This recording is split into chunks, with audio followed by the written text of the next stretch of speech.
So, just a few weeks ago, I made a video talking about my biggest concerns with Black Ops 6 Zombies, and in this video, we talked a lot about the issues that the community had with what we've seen so far from the game. For example, the UI not looking very well designed, Liberty Falls looking kind of boring as a map, to be honest. And I think just the general warzonification of Black Ops 6 Zombies, a lot of people weren't happy with. Now, just yesterday, we received a blog post from Treyarch talking about everything that they have been working on since Call of Duty Next in accordance with our feedback. Now, I'm just going to start off this video by saying if you're expecting major gameplay changes, for example, Black Ops 6 Zombies somehow turning into Black Ops 3 Zombies Remastered, I'd probably just click off the video because you're probably not going to enjoy it. A lot of the feedback that we have been giving and a lot of the feedback that they have actually acted on isn't necessarily to do with the core gameplay of the game. I think in terms of the way the Black Ops 6 Zombies is designed, they're probably going to be sticking to their guns, which for me personally isn't really a big issue, but I know for a lot of people they don't like the direction that Black Ops Zombies is going. But anyway, with that out of the way, let's just get right into the blog post. I'm not going to be talking about every single thing the blog post talks about because they go into massive detail about almost everything really to do with Black Ops 6 Zombies. Today, I'll just want to talk about what they have updated and what they have changed in accordance with our feedback. And the first thing that they talk about is Liberty Falls as a map. Now, I think they understood our concerns with Liberty Falls as a map in the way it's designed. The best way I can describe Liberty Falls is that it didn't feel zombified. It didn't feel like that, and it was very easy to mistake it for a multiplayer map, and it seems like they have taken that feedback on board. I'm just going to slideshow some pictures on screen of Liberty Falls that they've shown from this blog post, and the changes that they've implemented into Liberty Falls in their own words is a moodier visual tone, gorier set dressings, and environmental audio. Now, these three things on paper sound like very good updates to this map, basically what the map needed, to be honest. The map, in my opinion, was a little too bright and colourful and sort of, I guess, happy for a zombies map, and there wasn't really any gore or any zombification of the town. It was just sort of a rundown town with a few buildings on fire, and from what I can tell from the images, it definitely looks different. Like, I will say it definitely looks different.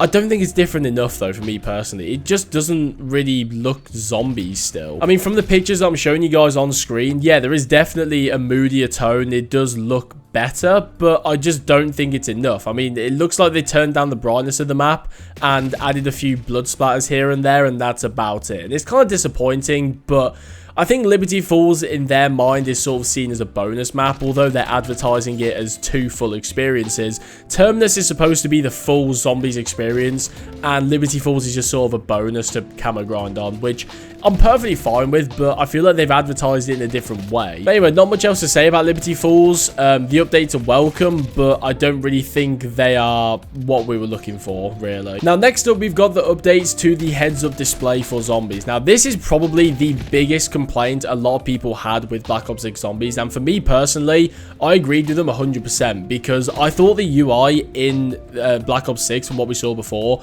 was dog shit. It was just straight up dog shit, and I'm just going to show the picture on screen of the new UI in-game, and it's definitely better. Like, you notice the differences straight away. If I bring up the first image now, you can notice the differences straight away. But one thing I want to point out with this new heads-up display image they're using is that there are two main things that are missing: the gobblegums on the right and the emote wheel on the left. I think they've got rid of these specifically to make it look cleaner and kind of trick people into thinking it looks a lot better. But if you boil it down, if you look at this compared to the old one, there's two changes. They've made the perks a little closer together, and they've added a portrait on the bottom left, and that's literally it. Now, does this look better than the original heads-up display? Yes, and I'm glad they changed it. That's something I'm definitely grateful for, but it's not enough in my opinion. I still think all the complaints we had originally with the heads-up display are prevalent here. The only difference is that they've added a portrait and brought the perks closer together. And once again, bear in mind, there's a lot missing from the heads-up display. We also don't have Weaver talking in the far right as well, which I didn't mention. We don't have the numbers and the words flying up for shooting zombies. There's a lot of HUD elements that are missing from this picture, and I think they're trying to trick people into thinking it looks a lot better, where in reality, it's not that much different. Anyway, on a more positive note, I want to talk about the augments that are in Black Ops 6 Zombies. Now, this is something that they have talked about before, but they talked about it in this blog post with a lot more detail, and I didn't really understand how these worked until reading this blog post today. So I want to quickly go over how these work, because I think this is a really good progression system that builds off of Cold Wars and improves it in a lot of ways. So the way that this works is once you reach player level 11, you can start researching augments. Now, what are augments? Augments are basically things you can apply to your perks, your field upgrades, your weapons to make them better, which is very similar to Cold War system, but Cold War you unlock different tiers and made the perk more powerful, whereas in this you have basically 2 perks to add on to a perk, for example. So if we talk about Jug here, you can see Juggernog here has 3 major augments and 3 minor augments. Now, major augments change the way the perk works in a very drastic way. Minor augments are just little bonuses, like say a little bonus damage, for example, and you can only equip one of each at a time. So you can equip a major augment and a minor augment to each of your perks, your field upgrades, and the way that you unlock these augments is through research. Now, like I said previously, you unlock research at level 11, and you basically pick an augment to research and earn XP. It's a very simple process to unlock these augments, but I like it. It's a very simple passive grind, and like I mentioned previously, this builds off of Cold War's progression system, but the difference in this compared to that one, which I really like,